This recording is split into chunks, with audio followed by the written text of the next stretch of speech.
ഒരു കമ്പുണ്ട് കേട്ടോ, അതിലിങ്ങനെ പൂണ്ടായി നിൽക്കുന്നുണ്ട്. ഇത് ഇപ്പം ഈ കളറല്ലേ ആവണത്, ഇത് നല്ല എന്താ പച്ചയായിട്ട് വരും. ഇതിങ്ങനെ ഓരോ ദിവസം ചെല്ലും തോറും ഇത് വേണ്ട, ഇത് നടുക്ക് വെള്ളയായി, ഈ സൈഡ് പച്ചയായി, ഈ സൈഡ് പച്ച. ഈ പൂവൊക്കെ ഇനി എന്താവും, പച്ചയാവും. പച്ച എന്ന് പറഞ്ഞാൽ നല്ല പച്ചയാവും.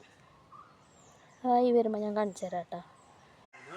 ഹായ് കൂട്ടുകാരെ, ഹായ് ടോമി. ഇതാ ദേഷ്യമല്ല ടോമിക്ക്. ഞാനേ ഒരു കാര്യം കാണിച്ചു തരാനായിട്ടാണ്. ഞങ്ങൾക്ക് ഈ കാട്ടിച്ചെത്തി കണ്ടിട്ടുണ്ടോ നിങ്ങൾ? അതൊക്കെ ഓരോ മരുന്നുകളായിരിക്കും, അതിനെപ്പറ്റി ഇനി നോക്കണം.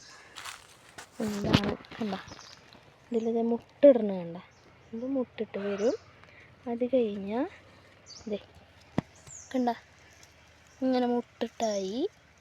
അത് കഴിഞ്ഞതേ ഇത് കണ്ട പൂവായി.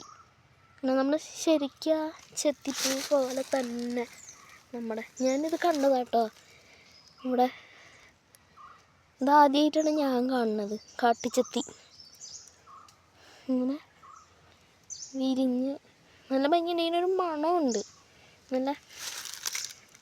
നല്ലൊരു മണമുണ്ട് അതിന്.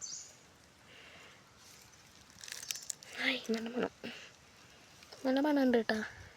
ഞാൻ ആദ്യമായിട്ട് കാണുകയാണ്. ആദ്യമായിട്ടല്ല, നാളെ കണ്ടായിരുന്നു.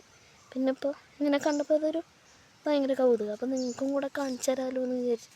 നല്ല ഭംഗിയുണ്ട് നിൽക്കണതാണ്. അത് മുകളിലേക്ക് നിൽക്കില്ലേ, നമ്മുടെ അവിടുത്തെ ചെത്തികളൊക്കെ മുകളിലേക്കല്ലേ നിൽക്കണത്. ഇത് അപ്പുറത്തെ വീട്ടുകാരുടെ പറമ്പാണ് കേട്ടോ, റബ്ബറും തോട്ടാ. അവരതൊന്നും റബ്ബറൊന്നും വെട്ടണില്ല, അതുകൊണ്ട് ആ കാട് പിടിച്ച് നിൽക്കുക.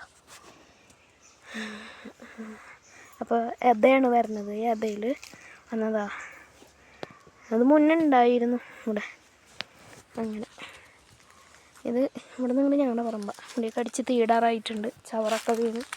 ഇവിടെ ഒരു പ്ലാവുണ്ട്, അതുകൊണ്ട് അതിൻ്റെ ഇല മുഴുവൻ കൊഴിഞ്ഞ്. പിന്നെ ഞങ്ങൾക്കിവിടെ ഒരു ഫിഷ് ടാങ്ക് ഉണ്ട്. ഇതിൽ 2 ഫിഷ് ടാങ്കിലും മീനുണ്ടായിരുന്നു കേട്ടോ. ഇപ്പോൾ ഈ ഫിഷ് ടാങ്കിൽ മീനില്ല.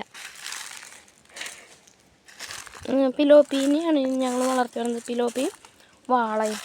പിന്നെ ഇപ്പോൾ ഈ ഫിഷ് ടാങ്കിൽ മീനുണ്ട്.